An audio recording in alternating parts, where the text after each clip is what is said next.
ನಮಸ್ಕಾರ, ಶುಭೋದಯ ಪ್ರೀತಿಯ ವೀಕ್ಷಕರೆಲ್ಲರಿಗೂ ಸಂಕಲ್ಪ ಸುದ್ದಿ ವಿಶೇಷ ಕಾರ್ಯಕ್ರಮಕ್ಕೆ ಆತ್ಮೀಯ ಸ್ವಾಗತ ಹೇಳ್ತಾ ಇರೋದು ನಾನು ಅನುಷಾ. ನಮ್ಮ ಚಾನಲ್ನ ನೀವಿನ್ನೂ ಸಬ್ಸ್ಕ್ರೈಬ್ ಮಾಡಿಲ್ಲ ಅಂತಂದರೆ ಈಗಲೇ ಸಬ್ಸ್ಕ್ರೈಬ್ ಮಾಡಿ ನಮ್ಮ ವೀಡಿಯೋಸ್ನ ಲೈಕ್ ಮಾಡಿ.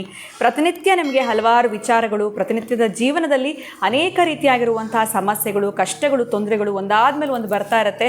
ನಮ್ಮ ವೀಡಿಯೋಸ್ನ ನೋಡ್ತಾ ಇರಿ. ನಿಮ್ಮೆಲ್ಲರಿಗೂ ಉಪಯುಕ್ತವಾಗಿರುವಂಥ ಮಾಹಿತಿ, ಮಾರ್ಗದರ್ಶನ ನಾವು ಪ್ರತಿಯೊಂದು ಕಾರ್ಯಕ್ರಮದಲ್ಲಿ, ಪ್ರತಿಯೊಂದು ವಿಡಿಯೋನಲ್ಲಿ ಕೂಡ ನಾವು ತಿಳಿಸ್ಕೊಡ್ತಾ ಬಂದಿದ್ದೀವಿ. ಇನ್ನು ಕುಬೇರ ಸಭೆ ಕಾರ್ಯಕ್ರಮ ಮಾರ್ಚ್ 31ನೇ ತಾರೀಕು ನಡೀತಾ ಇದೆ. ಇನ್ನೂ ಕೂಡ ಹೆಸರನ್ನ ನೋಂದಾಯಿಸ್ಕೊಂಡಿಲ್ಲ ಅಂತಂದರೆ ಆದಷ್ಟು ಬೇಗ ತಮ್ಮ ಹೆಸರನ್ನ ನೀವು ರಿಜಿಸ್ಟರ್ ಮಾಡ್ಕೊಳ್ಬೇಕಾಗತ್ತೆ. ಇನ್ನು ಕಾರ್ಯಕ್ರಮದಲ್ಲಿ ನಮಗೆ ಮಾಹಿತಿ, ಮಾರ್ಗದರ್ಶನ ನೀಡೋದಕ್ಕೆ ಸ್ಪಿರಿಚುವಲ್ ಗುರು ಡಾಕ್ಟರ್ ವಿಷ್ಣು ದತ್ತ ಗುರುಜಿಯವರಿದ್ದಾರೆ. ಬನ್ನಿ ಗುರುಗಳನ್ನ ಇವತ್ತಿನ ಕಾರ್ಯಕ್ರಮಕ್ಕೆ ನಾವು ಬರ್ಮಾಡ್ಕೊಳ್ಳೋಣ. ನಮಸ್ತೆ ಗುರುಗಳೇ, ಶುಭೋದಯ. ಕಾರ್ಯಕ್ರಮಕ್ಕೆ ಆತ್ಮೀಯ ಸ್ವಾಗತ. ಒಳ್ಳೆದಾಗ್ಲಿ ಅಮ್ಮ.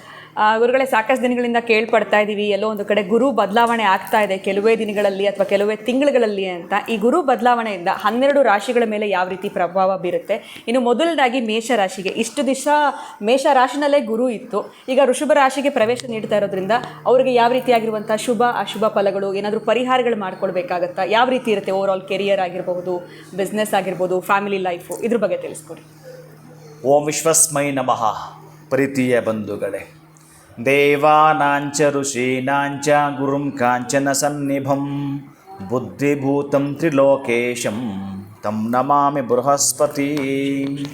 ಅಂಗೀರಸಾಯ ವಿದ್ಮಹೇ ಸುರಾಚಾರ್ಯಾಯ ಧೀಮಹಿ ತನ್ನೋ ಬೃಹಸ್ಪತಿ ಪ್ರಚೋದಯಾತ್. ಪ್ರೀತಿಯ ಬಂಧುಗಳೇ, ಇದು ಬೃಹಸ್ಪತಿಗೆ ಸಂಬಂಧಪಟ್ಟ ಮಂತ್ರ. ಮೇಷರಾಶಿಯವರು ಈ ವರ್ಷದ ಲಕ್ಕಿಯೆಸ್ಟ್ ಧನವಂತರು. ಯಾಕೆ? ಧನಸ್ಥಾನಕ್ಕೆ ಗುರು ಬರ್ತಾ ಇರೋದು, ಎರಡನೇ ಮನೆಗೆ. ಇಷ್ಟೂ ದಿನಗಳ ಕಾಲ ನಿಮ್ಮದೇ ರಾಶಿಯಲ್ಲಿತ್ತು ಬಹುಶಃ ನಿಮಗೆ ಹಗಲು ಯಾವುದೋ ರಾತ್ರಿ ಯಾವುದೋ ಗೊತ್ತಾಗ್ತಿರ್ಲಿಲ್ಲ. ಅಂದರೆ ಅಷ್ಟು ಕಷ್ಟಪಡ್ತಿದ್ರಿ. ಶಿಷ್ಟರು ಯಾರೋ ದುಷ್ಟರು ಯಾರೋ ಗೊತ್ತಾಗ್ತಿರ್ಲಿಲ್ಲ. ಒಳ್ಳೇದು ಯಾವುದೋ ಕೆಟ್ಟದ್ದು ಯಾವುದೋ ಗೊತ್ತಾಗ್ತಿರ್ಲಿಲ್ಲ. ಬರೀ ದುಡ್ದಿದ್ದು ಲಾಭವೂ ಗೊತ್ತಿಲ್ಲ, ನಷ್ಟವೂ ಲೆಕ್ಕಾಚಾರಕ್ಕೆ ಬರ್ತಿರ್ಲಿಲ್ಲ. ಒದ್ದಾಟ ಮಾಡ್ತಿದ್ರಿ. ಅದೇ ಜನ್ಮ ಗುರು ನರೋ ದುಃಖಂ ಅಂತ ಏನೇನೋ ದುಃಖ ದುಮ್ಮಾನಕ್ಕೆ ಈಡು ಮಾಡಿಬಿಡುತ್ತೆ ನಿಮ್ಮನ್ನು. ಆದರೆ ಈ 2024ರ ವಿಶೇಷವಾಗಿರತಕ್ಕಂತಹ ಧನವಂತರು ನೀವು. ಅದನ್ನು ಕೂಡ ನಿಮ್ಮ ಒಂದು ರಾಶಿಗೆ ಭಾಗ್ಯಾಧಿಪತಿ, ವ್ಯಯಾಧಿಪತಿ ಆಗಿರ್ತಕ್ಕಂಥ ಗುರು 2ನೇ ಮನೆಗೆ ಬರ್ತಾ ಇದ್ದಾರೆ, ಧನಸ್ಥಾನಕ್ಕೆ ಬರ್ತಾ ಇದ್ದಾರೆ. ಅದು ಯಾರ ಮನೆಗೆ? ಶತ್ರು ಮನೆಗೆ. ಸ್ವಲ್ಪ ಇಲ್ಲಿ ಹೆಚ್ಚು ಗಮನಿಸ್ಬೇಕೀಗ. ಏನು ಅಂತಂದರೆ, ಗುರು 2ನೇ ಮನೆಗೆ ಹೋಗ್ತಾ ಇರ್ತಕ್ಕಂತಹದ್ದು. ಆಮೇಲೆ ಮೇಷರಾಶಿ ಅಧಿಪತಿ ಕುಜನಗೋ, ನಂತರ ಹೋಗ್ತಾ 2ನೇ ಮನೆ ಅಧಿಪತಿ ಶುಕ್ರನ. ಏನು ಕಾಂಬಿನೇಷನ್ ಇದೆ. ಹೋಗಿ ನಿಮ್ಮ ರಾಶಿಗೆ 11th ಹೌಸಲ್ಲಿ ಯಾರಿದ್ದಾರೆ? ಈ ಮೇಜರಾಗಿ ಇದನ್ನು ತಗೊಳ್ಬೇಕಾಗತ್ತೆ ನೀವು. ಅಂದರೆ ನಾವು ಯಾವುದಾದ್ರೂ ಒಂದು ಸಂಕಲ್ಪ ಮಾಡಬೇಕಾದ್ರೆ, ಹೇ ಗ್ರಹ ಶುಭಸ್ಥಾನೇಶು ಅತ್ಯಂತ ಶುಭ ಫಲ ಪ್ರಾಪ್ತ್ಯರ್ಥಂ ಲಾಭಸ್ಥಾನೇಶು ಅಂತ ಏನು ಸಂಕಲ್ಪ ಮಾಡ್ಕೊಂಡು ಹೋಗ್ತೀವೋ, ಲಾಭಸ್ಥಾನದಲ್ಲಿ ಯಾರಿರ್ತಾರೋ ಅವರ ಕೃಪೆ ಕೂಡ ನಿಮಗಾಗ್ತಕ್ಕಂಥದ್ದು. ಶನಿ ಲಾಭದಲ್ಲಿ ನಿಮಗಿರೋದರಿಂದಲೂ ಕೂಡ ಭಾಗ್ಯಾಧಿಪತಿ, ವ್ಯಯಾಧಿಪತಿ ಅಂತ ಕರೆಸ್ಕೊಳ್ತಕ್ಕಂತಹ ಮೇಷರಾಶಿಯವರಿಗೆ ಬರ್ತಾ ಇರ್ತಕ್ಕಂಥ ಧನಸ್ಥಾನಕ್ಕೆ ಶುಕ್ರನ ಪ್ಲೇಸ್ ಆಗಿರ್ತಕ್ಕಂತಹ ವೃಷಭಕ್ಕೆ. ಆ ವೃಷಭಕ್ಕೆ ಬಂದಾಗ ಧನದಲ್ಲಿ ನೀವು ಬಲಾಢ್ಯರಾಗೋದು ಕಟ್ಟಿಟ್ಟ ಬುತ್ತಿ. ಆದರೆ ಏನೇನು ನೀವು ಮಾಡಿಕೊಂಡ್ರೆ ಕೂಡ ನಿಮಗೆ ಮಂತ್ರ ಪ್ರಯೋಗ ಈ ವರ್ಷ ಕೈ ಹಿಡಿಯೋದು ಮಧ್ಯಮ ಫಲ. ತಂತ್ರ ಪ್ರಯೋಗ ಕೈ ಹಿಡಿಯುವಂಥದ್ದು ಇವರಿಗೆ. ಸೊ ತಂತ್ರದ ಪ್ರಯೋಗ ಮಾಡಿದ್ರೆ ಬಹಳ ಬೇಕು ಇವರಿಗೆ.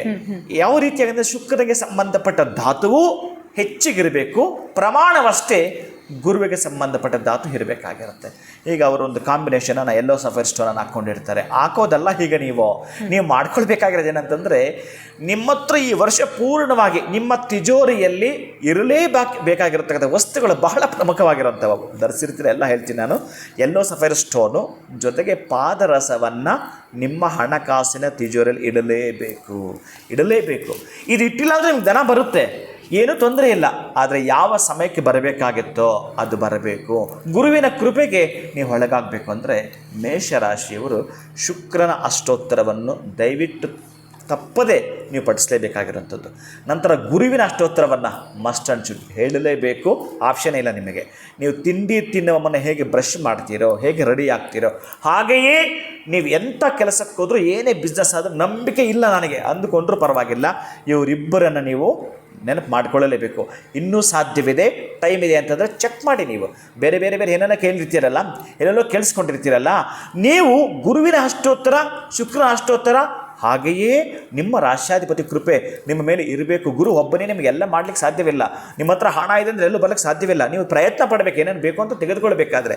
ಹಾಗೆಯೇ ನೀವು ಕುಜನ ಅಷ್ಟೋತ್ತರವನ್ನು ಲಾಭಸ್ಥಾನದಲ್ಲಿರತಕ್ಕಂತಹ ಶನಿಯನ್ನು ಕೂಡ ನೆನಪು ಮಾಡಿಕೊಳ್ಳಲೇಬೇಕು. ಯಾಕಂದರೆ ಅವನಿಗೊಂದು ಕೃತಜ್ಞತೆ ಸಲ್ಲಿಸಬೇಕು. ಏನೋ ಒಂದು ರೀತಿಯ ಒಳ್ಳೆ ಇಂಡಿಕೇಶನ್ ಕೊಡ್ತಿರ್ತಾನೆ ನಿಮಗೆ, ಸುಗಮವಾಗಿರ್ತಕ್ಕ ದಾರಿ ಮಾಡಿಕೊಡ್ತಿರ್ತಾನೆ ನಿಮಗೆ. ಅವ್ರಿಗೊಂದು ಥ್ಯಾಂಕ್ಸ್ ಹೇಳಲ್ವಾ ನಾವು?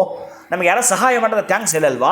ಹಾಗೆಯೇ ಕೃತಜ್ಞತಾಪೂರ್ವಕವಾಗಿ 4 ಅಷ್ಟೋತ್ತರವನ್ನು ಮರೆಯದೆ ಕೇವಲ 2 ರಿಂದ 3 ನಿಮಿಷ ಆಗುತ್ತಪ್ಪ.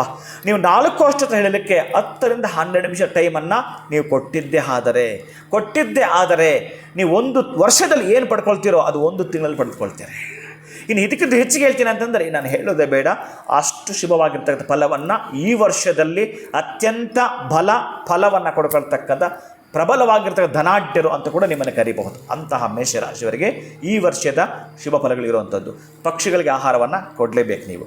ಯಾರಾದರೂ ಕೂಡ ತುಂಬ ಕಷ್ಟದಲ್ಲಿರ್ತಕ್ಕಂಥವ್ರಿಗೆ ಸಹಾಯ ಮಾಡಲೇಬೇಕು ನೀವು. ಆಮೇಲೆ ಮೇಜರಾಗಿ ಅಂಗವಿಕಲರಿಗೆ ಕೂಡ ನೀವೇನಾದರೂ ಕೊಡ್ತೀನಿ ಅಂತಂದರೆ ಎಷ್ಟು ಕೊಡ್ತೀರೋ ಅದರ 10ರಷ್ಟು ನಿಮಗೆ ಬರುತ್ತೆ, ಬರೆದಿಟ್ಕೊಳ್ಳಿ.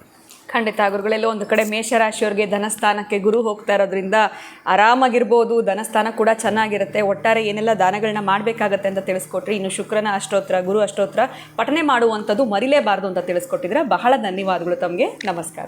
ಹರೇ ಶ್ರೀನಿವಾಸ. ಇನ್ನು ಮೇಷರಾಶಿಯವರ ಒಂದು ಫಲಾನುಫಲಗಳು ಯಾವ ರೀತಿ ಇದೆ ಗುರು ಬದಲಾವಣೆಯಿಂದ ಅಂತ ತಿಳ್ಕೊಂಡ್ರಿ. ನಿಮ್ಮುಳಿದ ರಾಶಿಯವರ ಬಗ್ಗೆ ಕೂಡ ಖಂಡಿತವಾಗ್ಲೂ ಗುರುಗಳು ತಿಳಿಸ್ಕೊಡ್ತಾರೆ. ಪ್ರತಿನಿತ್ಯ ಕೂಡ ನಮ್ಮ ವೀಡಿಯೋಸ್ನ ನೋಡ್ತಾ ಇರಿ ಅಂತ ಹೇಳ್ತಾ ಇವತ್ತಿನ ಕಾರ್ಯಕ್ರಮವನ್ನು ಮುಗಿಸುವಂತಹ ಸಮಯ ಆಗಿದೆ. ಮುಂದಿನ ವಿಡಿಯೋನಲ್ಲಿ ನಿಮ್ಮನ್ನು ಭೇಟಿ ಮಾಡ್ತೀನಿ. ನಮಸ್ಕಾರ.